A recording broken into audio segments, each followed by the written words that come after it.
Maluku Bicara N25 mengupas tuntas berbagai fenomena dan permasalahan secara kontekstual dari berbagai perspektif kekinian, serta menjadi sarana informasi yang berbeda dalam pengkajian berbagai isu serta opini publik yang terjadi di Maluku.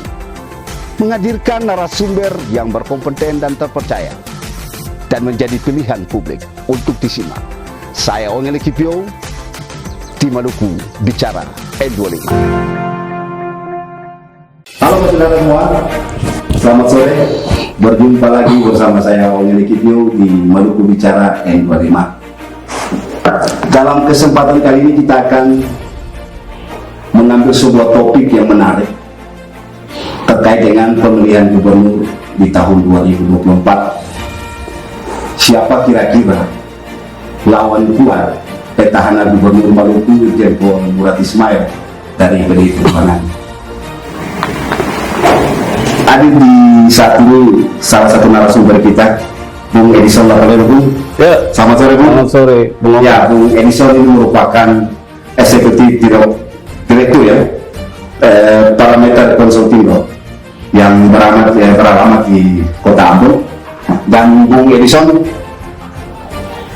ada beberapa pertanyaan dan mungkin pertanyaan ringan saja untuk memulai perbincangan kita di sore hari ini terkait dengan pemilihan gubernur 2024. Walaupun masih 1 tahun, tapi di tahun 2023 ini merupakan tahun ancang-ancang untuk setiap bakal calon.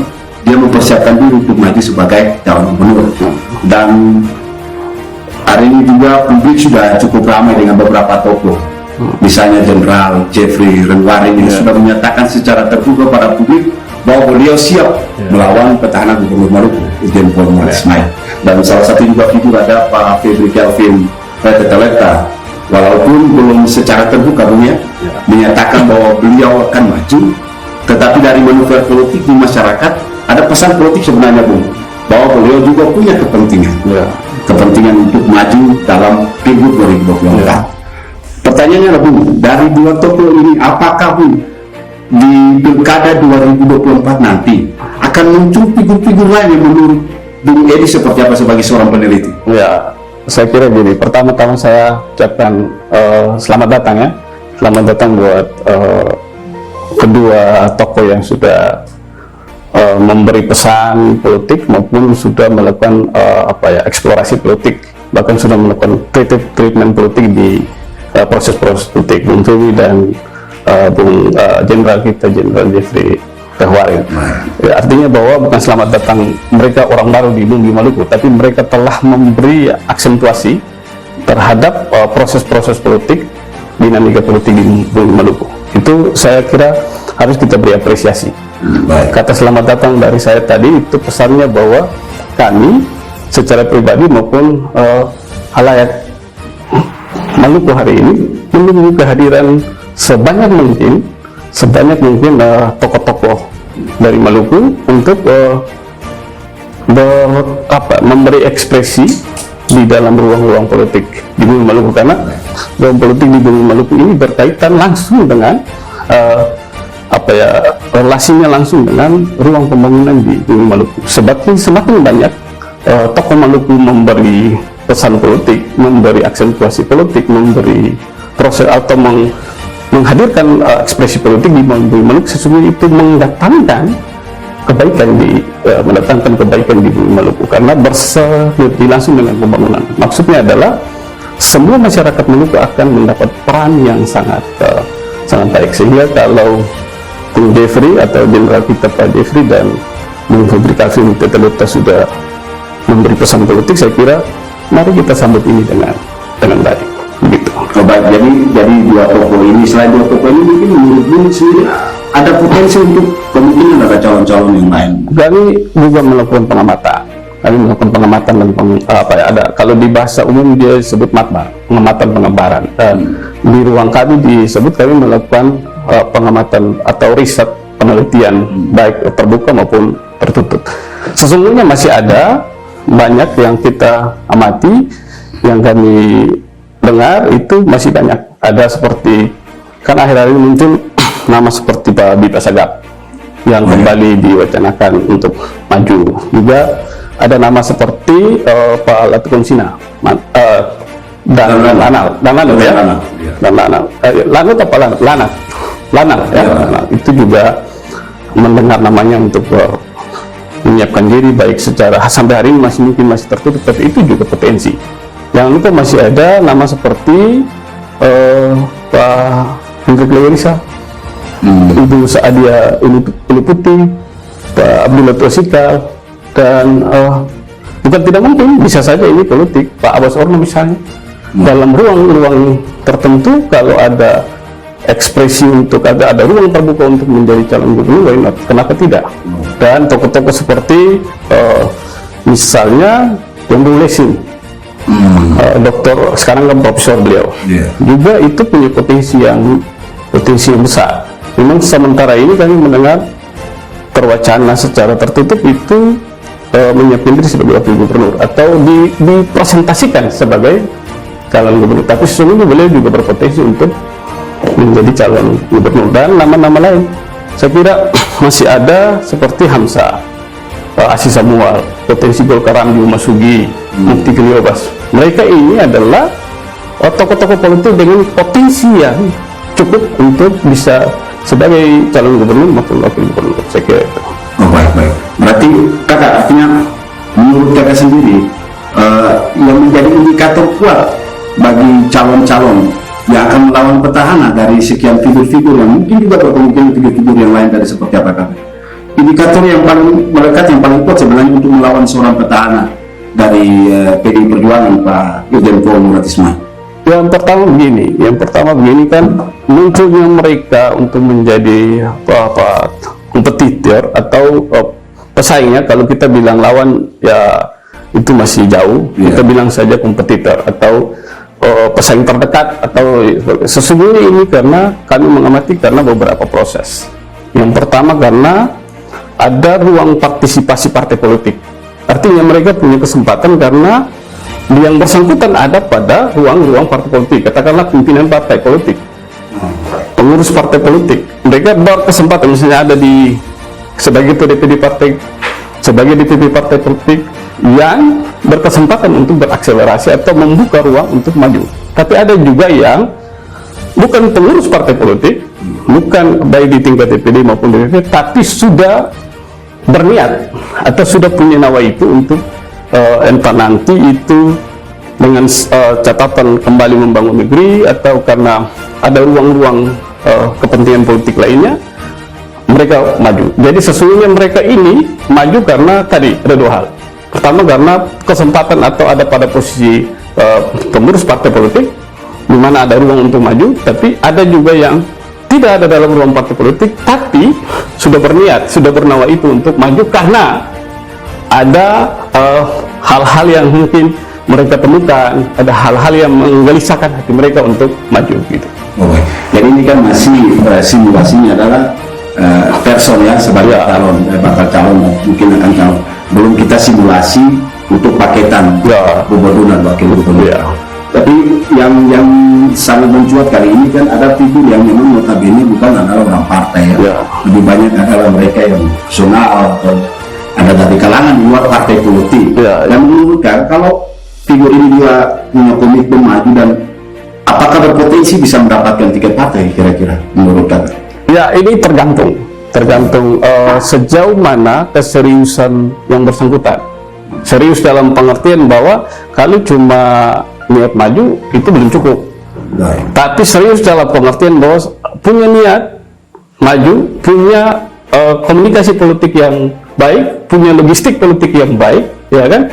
Punya simpul jejaring politik yang baik, dan juga harus punya adalah krit dan episode-episode psikologi yang baik di masyarakat. Itu akan memberi pesan kepada partai politik, dia pengurus partai atau dia tidak kader partai.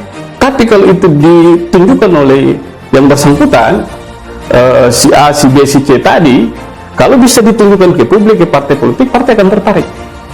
Nah, kalau itu tidak ditunjukkan ke partai, ke publik, dalam hal ini masyarakat, partai politik, saya kira partai akan orang di apa saudara kita di Maluku Tenggara bilang partai juga akan marahin saja, akan santai-santai saja menunggu mereka berkomunikasi. Nah itu tadi, kalau calon yang bersangkutan bukan pengurus partai, yang bersangkutan harus punya komunikasi politik yang baik.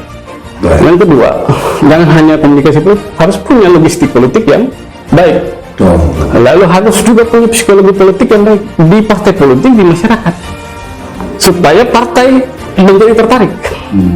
Ya kan? Kadang ada tokoh dia punya logistik cukup, komunikasi politik, tapi di psikologi politiknya di masyarakat tidak kuat, partai tidak menjadi tertarik. Karena partai juga sekarang itu ada efek ekor jas dari yang bersangkutan. Kalau mereka memainkan, karena yang betul pemilu duluan, pilkada dari belakang, ya kan? Tetapi rentetan itu pastinya ada efek ekor jas. Dari awal kita sudah mulai merawang partai A ke B, partai A merekomendasikan orang terpilih. Kira-kira dari awal efek ekor jas dari yang bersangkutan mengenal nggak ke partai politik, hingga di partai politik naik. Itu juga berdampak. Sehingga partai hati-hati, partai sangat hati-hati untuk mau melirik. Dia membutuhkan calon-calon tertentu, atau beliau-beliau itu memberi pesan politik atau psikologi politik kepada partai maupun masyarakat dengan sangat baik. Itu baru bisa partai bergeliat untuk menaksir, atau bisa saja calon naksir partai, tapi partai belum tentu menaksir yang bersangkutan karena psikologi politik yang tidak ditunjukkan dengan baik ke publik, gitu. Oh ya, jadi memang butuh sebuah proses ya kakak. Butuh proses. Sebuah proses yang tidak mudah. Berarti yang kakak sampaikan bahwa memang semua nama-nama yang disebutkan itu tokoh-tokoh yang memang tokoh ya bisa didorong sebenarnya. Saya kira begini, siapapun dia itu tokoh Maluku. Itu tokoh Maluku. Tanggung jawab kita adalah menjaga ritme politik persaudaraan di Maluku. Tanggung jawab saya, Bung Ongin dan teman-teman, bahkan semua masyarakat Maluku. Mari kita jaga ritme politik persaudaraan di Bumi Maluku. Nanti tugas dan tanggung jawab para beliau-beliau ini untuk memberi pesan psikologi politik kepada kami, kepada saya, kepada Bung Ongin, kepada rakyat Maluku dan partai politik, bahwa ini saya siap, gitu, saya baik, saya hibahkan diri saya punya niat itu baik. Silakan saudara partai melihat, silakan rakyat melihat. Karena politik sekarang udah modern, udah mulai memasuki etape-etape atau fase yang tidak lagi kayak dulu. Artinya bahwa kita rakyat tidak mengenal, partai politik tidak mengenal, tiba-tiba saja karena ada uang, bayar langsung rekomendasi. Oh itu sudah nyaris hilang gitu. Kalaupun ada, dia pasti berdampak pada waktunya nanti, pada hari H pemilihan atau dalam proses-proses persiapan untuk pemilihan nanti, itu berdampak besar. Baik. Kakak satu hal. Menurut kakak, dari sekian figur yang nantinya juga bisa berpotensi akan muncul sebagai calon gubernur dan mungkin akan juga bisa berubah menjadi calon wakil gubernur, kira-kira berapa calon yang nanti akan kalau disimulasi untuk pasangan gubernur dan wakil gubernur, kira-kira bisa berapa calon? Kalau di Maluku sampai dengan ini ya, kita tidak menjustifikasi keadaan politik, tapi dari psikologi politik hari ini atau situasi sikon politik di Maluku hari ini, ya akan paling besar 3 calon, 3 pasang calon. 3 pasang calon. Iya, paling kuat. Memang ada sentimen terbatas yang memberi pesan bahwa akan ada terjadi head to head antara petahana atau incumbent dengan pendatang atau penantang. Tapi sampai dengan ruang hari ini saya kira masih terbuka untuk terjadi proses atau terjadi 3 pasangan di pilkada Maluku di 2024. Berarti kalau untuk head to head itu bakalan tidak mungkin terjadi, pasti ada lebih dari 2 pasangan. Jadi kita berpatokan begini, kalau sampai terjadi head to head, itu simulasinya ada pada 2 partai. Partai ini saya memberi satu simulasi adalah hanya ada pada Golkar dan PDIP. Dan PDIP. Kalau mereka berhadap-hadapan, kalau 2 partai ini punya calon masing-masing berhadap-hadapan, itu berpotensi ada calon 3. Itu berpotensi 3 calon. Tapi kalau mereka berpasangan nanti atau bergandeng tangan, maka berpotensi 2. Berpotensi dua begini, bisa saja partai politik mengumpul, tapi kan ada proses independen yang bisa membuat peluang untuk menjadi dua pasangan calon di Pilkada 2024. Oh baik. Mungkin kakak ketemu minta kakak punya pikiran terakhir statement terkait dengan perbincangan kita saat ini, karena memang apapun yang terjadi soal siapa lawan yang paling kuat itu nanti kita lihat, tunggu sebenarnya waktu proses pendaftaran di partai, dan partai telah mengeluarkan rekomendasi. Tetapi kalau hari ini ada banyak figur yang bermunculan untuk maju, berarti itu juga sebenarnya menjadi warning buat petahana bahwa sebenarnya proses kedepannya juga sebenarnya cukup ketat dalam persaingan untuk merebut kekuasaan di bumi Maluku sendiri. Mungkin apa yang mau disampaikan? Saya kira begini, semakin banyak, jadi jangan kita alergi terhadap siapapun yang bermunculan di proses politik menuju Maluku 1 2024. Saya kira jangan. Semakin banyak yang membuat atau memberi pesan politik atau sudah mulai menceritakan atau memberi pesan kepada masyarakat bahwa saya berniat untuk maju, sesungguhnya itu baik. Kenapa baik? Karena akan berdampak pada semua segmen di Maluku. Segmen ekonomi misalnya, saya kasih contoh, kalau ada 10 tokoh Maluku yang memberi pesan bahwa saya ingin maju, tentunya akan berdampak ekonomis. Ada apa ekonomis? Misalnya ada banyak orang yang diberdayakan. Nah sudahlah, katakanlah kita buat tim-tim kecil dari 10 tim. Bayangkan berapa banyak peredaran uang yang akan beredar di 10 tim itu. Kalau hanya ada 4 tim dibandingkan dengan 10 tim, tentunya akan ada peredaran yang berbeda. Kita katakanlah dalam satu hari atau dalam 1 bulan, 4 tim bekerja dengan membuang atau melepaskan logistik politik sebesar 100 juta untuk 4 tim, maka ada 400 juta. Tapi kalau 10 tim, maka ada 1 miliar. Itu dari segmen, ya sederhana sekali, tapi dia berdampak, ya kan? Lalu saya berharap bahwa semakin banyak datang atau semakin banyak tokoh memberi pesan bahwa kita orang Maluku tidak kehabisan, atau tidak ada dalam krisis tokoh politik. Kita tidak ada krisis. Orang Maluku cerdas, orang Maluku pintar, orang Maluku pandai gitu. Orang Maluku punya kualitas. Selama ini kan bahasa seolah-olah kita kehilangan stok, kita kekurangan orang cerdas, kita kekurangan orang pintar. Oh tidak, Maluku luar biasa. Cuma mungkin etape pada ruang kesempatan yang ada. Misalnya kalau di skala nasional kita tidak punya jabatan yang banyak, saya kira kita tidak seperti yang orang bayang. Orang Maluku tidak cerdas, kita cerdas, kita pandai, kita cuma tidak ada ruang kesempatan yang diberikan. Contoh seperti Bung Febri, kalau waktu itu Bung Febri tidak dikasih kesempatan ke KSP, mana kita tahu bahwa Bung Febri itu punya kecerdasan yang nasionalis.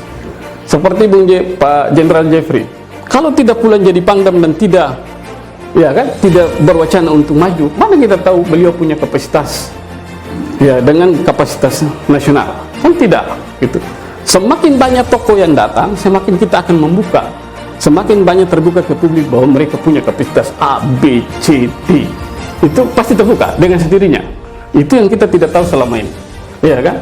Tetapi yang saya ingin sampaikan ke kita semua, terkhusus masyarakat Maluku, mari kita buat satu kerangka, mari kita ciptakan satu kerangka politik. Yang saya ingin sampaikan, mari kita ciptakan politik persaudaraan di bumi Maluku.